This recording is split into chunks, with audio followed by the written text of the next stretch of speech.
My dear student, आज हम लोग आरएलसी सर्किट के कुछ क्वेश्चन देखेंगे। तो सबसे पहले हम बात करें, ये क्वेश्चन बहुत इम्पोर्टेंट है आपके किसी भी टेक्निकल एग्ज़ाम जैसे यूपीआरवीएनएल, इसरो, है ना आपका, और बोरिंग टेक्नीशियन। बहुत ही मोस्ट इम्पोर्टेंट क्वेश्चन है इनके लिए ये। ठीक है, तो चलते हैं क्वेश्चन नंबर फर्स्ट पर। कह रहा है शुद्ध कैपेसिटिव सर्किट में होता है, अगर हम बात करें, ये आपकी करंट होती है आई, ठीक है, ये आपका एक्सएल और ये एक्ससी, ये आपका शुद्ध कैपेसिटिव होता है, ये शुद्ध इंडक्टिव होता है, और ये शुद्ध रजिस्टिव होता है आईआर के लिए। ठीक है, इस तरफ वाला आईआर शुद्ध रजिस्टिव। तो वो कह रहा है शुद्ध कैपेसिटिव की इसकी बात कर रहा है। तो जो वोल्टेज होगा इसका, वो करंट से क्या रहता है, पीछे रहता है। देखो, करंट आगे है और वोल्टेज क्या है, पीछे। तो करंट वोल्टेज से 90 अंश अग्रगामी होती है। जो करंट है वोल्टेज से कैसी है, 90 अंश आगे है। ये 90 अंश क्या है, आगे। ठीक है, नेक्स्ट कह रहा है निम्न में से कौन सा एक अवयव परिपथ का निर्माण करता है। धारा सोर्स क्या है, किसी भी परिपथ का पूर्णतः निर्माण करेगा। जैसे कि आपका बीजेटी और एफईटी और डायोड से नहीं होता है, जब तक करंट नहीं बहेगी उस परिपथ में तब तक उसका निर्माण नहीं हो सकता। तो डी इज राइट आंसर, है ना। तो अपना डी क्या है, सही है। नेक्स्ट, निम्न में से किस एसी परिपथ का शक्ति व्यय शून्य होता है। अगर हम बात करें शक्ति व्यय यानी पावर फैक्टर की बात करें, तो अगर शुद्ध की कंडीशन है, प्योर इंडक्टिव है, वो प्योर इंडक्टिव का मतलब शुद्ध प्रेरकत्व, है ना, और प्योर कैपेसिटिव है, यानी प्योर कैपेसिटिव है या प्योर इंडक्टिव है, तो इनका पावर फैक्टर क्या होगा, शून्य होगा। अगर प्योर रेजिस्टिव है तो उसका पावर फैक्टर P का मान 1 होगा। प्योर रेजिस्टिव के केस में 1 होगा, और प्योर इंडक्टिव और प्योर कैपेसिटिव के केस में 0 होगा पावर फैक्टर। तो पावर फैक्टर यानी शक्ति व्यय की बात पूछ रहा है, तो शुद्ध कैपेसिटिव की स्थिति में क्या होगा, उसका शून्य होगा, शुद्ध कैपेसिटिव, है ना। अगर यहाँ पे भी लिखा होता है इंडक्टिव, है ना, शुद्ध प्योर इंडक्टिव, तो भी शून्य होता है। ठीक है, नेक्स्ट कह रहा है एक शुद्ध प्रेरकीय परिपथ में अवशोषित शक्ति शून्य किस कारण होती है। तो वो किसके कारण होती है, पावर फैक्टर शून्य होने के कारण। सी इज राइट आंसर। शक्ति गुणांक यानी पावर फैक्टर शून्य होने के कारण क्या होता है, किसी भी प्योर कैपेसिटिव या प्योर इंडक्टिव में उसका पावर फैक्टर क्या हो जाता है, शून्य हो जाता है। किसके, पावर फैक्टर शून्य होने के कारण। नेक्स्ट, प्रत्यावर्ती धारा एसी परिपथ में विद्युत धारा का विरोध करता है। विद्युत धारा का विरोध कौन करता है, आपका तीनों करेंगे, ये सभी। D is right answer. Next, असमान विद्युत आवेशों के मध्य होता है।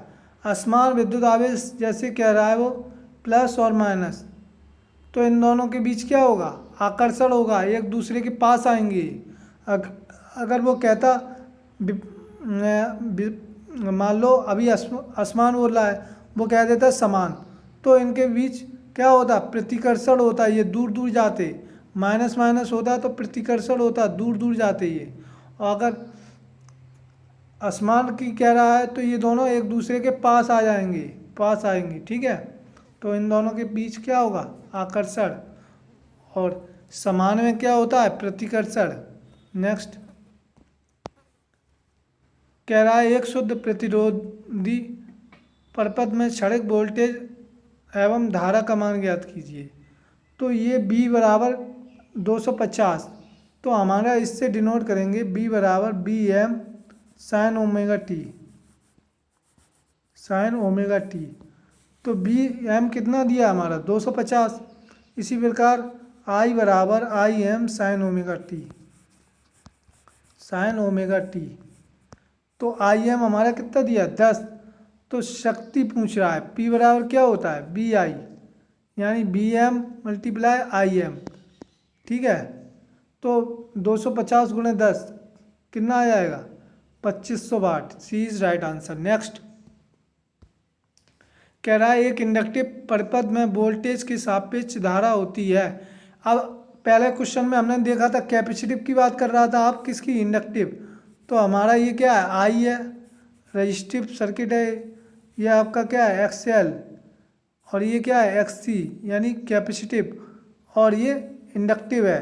ठीक है, लेकिन इंडक्टिव की बात हो रही है, तो जो इसका वोल्टेज होगा वो करंट से क्या होगा 90 अंश आगे, तो करंट क्या होगी 90 अंश पीछे। तो वो कह रहा है वोल्टेज होता है, वोल्टेज क्या होता है इंडक्टिव के लिए वोल्टेज के सापेक्ष धारा होती है। कैसी होती है धारा, पीछे होती है, पश्चिमगामी, है ना। 90 अंश क्या है धारा पीछे है ना, धारा पीछे है इसलिए पश्चिमगामी। वोल्टेज क्या है 90 अंश आगे है, धारा पीछे है, तो धारा की पूछ रहा है वो। नेक्स्ट कह रहा है निम्न में से किस एसी परिपथ का शक्ति वह शून्य होता है। अभी अभी हमने बताया था कि अगर प्योर इंडक्टिव है और प्योर कैपेसिटिव है तो इनका पावर फैक्टर क्या होगा शून्य होगा। प्योर इंडक्टिव है ना और प्योर कैपेसिटिव। यहाँ पे देखो प्योर केवल एक ही दिखाई दे रहा है आपका, क्या है कैपेसिटिव, तो इसी यही क्या होगा आपका आंसर ए। अगर प्योर रजिस्टिव होता है तो इसका पावर फैक्टर 1 होता है। ठीक है, ये याद रखना। प्योर इंडक्टिव और प्योर कैपेसिटिव का पावर फैक्टर 0 होता है, प्योर रजिस्टिव का 1 होता है। नेक्स्ट कह रहा है एक श्रेणी आरसी परिपथ में आर सी का मान 50 और 100 माइक्रोफैरड है, तो इसका समय नियतांक क्या होगा। टो बराबर होता है आरसी सर्किट के लिए समय नियतांक टो होता है, टो बराबर आरसी, टो जहाँ क्या है समय नियतांक। आर का मान कितना दिया है हमें 50 और सी का मान कितना दिया है 100 माइक्रोफैरड, यानी 10 की घात माइनस 6, 10 की घात माइनस 6 आ गई, तो 2 जीरो कैंसिल, 10 की घात माइनस 4 बची, तो 50 गुणे 10 की घात माइनस 4 तो सेकंड, ये आ गया आपका 20 राइट आंसर। नेक्स्ट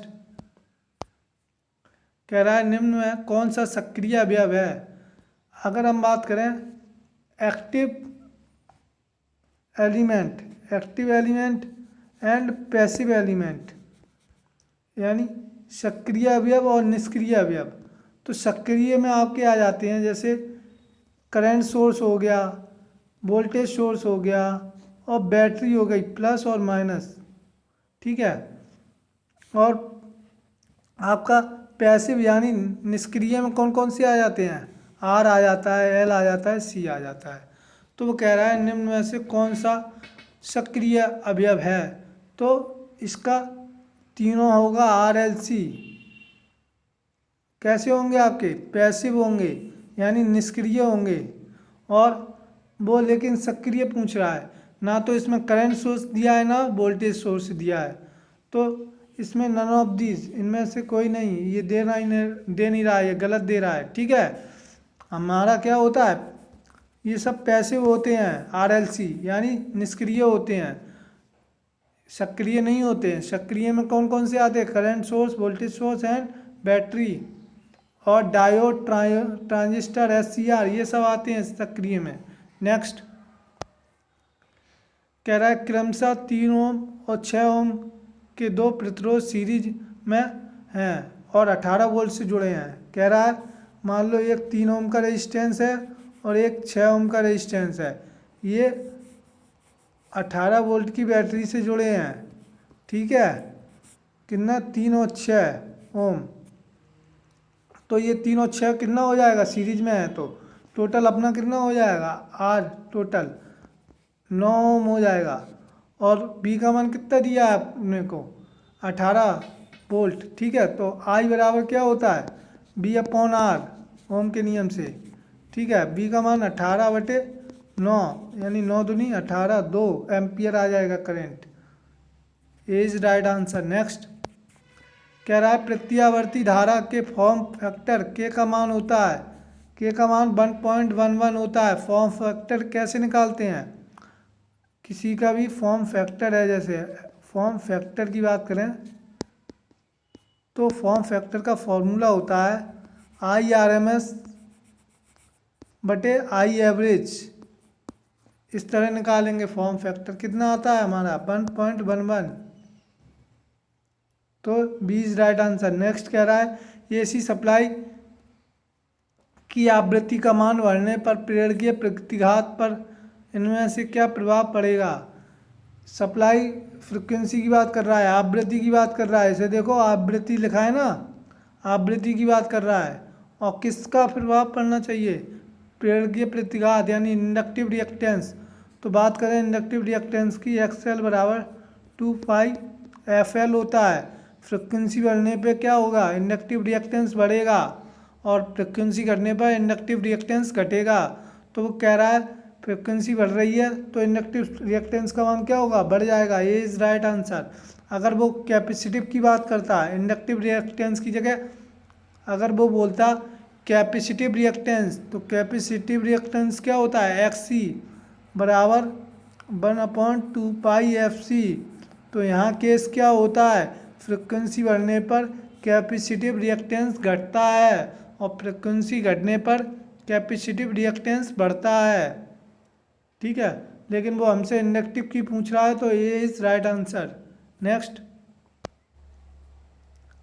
प्रत्यावर्ती धारा AC परपथ में विद्युत धारा का विरोध करता है, तो ये सभी, ये अभी अभी कराया था, सभी विरोध करते हैं। नेक्स्ट कैपेसिटिव रिएक्टेंस का मात्रक होता है, जितने भी रिएक्टेंस हो गए आपके कैपेसिटिव रिएक्टेंस XC से डिनोट करते हैं, इसका भी मात्रक क्या होता है, ओम होता है। इंडक्टिव रिएक्टेंस XL, इसका मात्रक XL, इसका मात्रक भी ओम होता है। और इम्पीडेंस यानी Z, इसका मात्रक भी M होता है, इसे बोलते हैं इम्पीडेंस। इसे कैपेसिटिव रिएक्टेंस, इसे इंडक्टिव रिएक्टेंस। कैपेसिटिव रिएक्टेंस का फॉर्मूला क्या होता है, XC बराबर 1/2πfC, अभी अभी बताया था। और XL का क्या होता है, बराबर 2πfC होता है। ठीक है, नेक्स्ट कह रहा है एक RC परिपथ में कुल रेजिस्टेंस होगा, RC परिपथ की कह रहा है। अगर हम बात करें RLC की पहले, तो Z इम्पीडेंस होता है √R² plus XL minus XC का होल स्क्वायर RLC में। लेकिन वो कह रहा है केवल परिपथ क्या है हमारा, RC है, L गायब है, तो इसको 0 कर दो तो क्या आ जाएगा, R² प्लस XC का स्क्वायर। Z आ जाएगा हमारा R² प्लस XC का स्क्वायर, यानी C is right answer. Next यदि एक सीरीज RLC परिपथ में इम्पीडेंस Z है, R के बराबर है, तो पावर फैक्टर का मान होगा। प्योर इंडक्टिव के केस में मैंने अभी अभी क्या बताया था, प्योर इंडक्टिव है यानी, और प्योर कैपेसिटिव है, तो पावर फैक्टर का मान क्या होगा, 0 होगा। और प्योर रेजिस्टिव के केस में क्या होगा, प्योर रेजिस्टिव के केस में पावर फैक्टर का मान 1 होगा। तो वो किसकी पूछ रहा है, रेजिस्टिव की पूछ रहा है, R का मान पूछ रहा है, तो पावर फैक्टर इसके लिए क्या होगा, 1 होगा। B is right answer. अगर वो इंडक्टिव यानी प्योर इंडक्टिव की बात करता तो 0, और प्योर कैपेसिटिव की बात करता तो 0 होता। नेक्स्ट प्रत्यावर्ती विद्युत धारा के प्रभावी मान एवं औसत मान के अनुपात को क्या कहते हैं, अभी अभी बताया था, फॉर्म फैक्टर। फॉर्म फैक्टर क्या होता है, IRMS बटे आई एवरेज, यानी IRMS बटे आई एवरेज यानी औसत का अनुपात हमारा क्या कहलाता है, फॉर्म फैक्टर। इसका मान कितना होता है, 1.11। यही पूछ रहा है, फॉर्म फैक्टर का मान 1.11। नेक्स्ट परमाणु के नाभिक में होते हैं, परमाणु प्रायः 3 कणों से मिलकर बना होता है, इलेक्ट्रॉन, प्रोटॉन और न्यूट्रॉन। इसके नाभिक में कौन कौन होते हैं, प्रोटॉन और न्यूट्रॉन होते हैं नाभिक में, P और N होते हैं नाभिक में।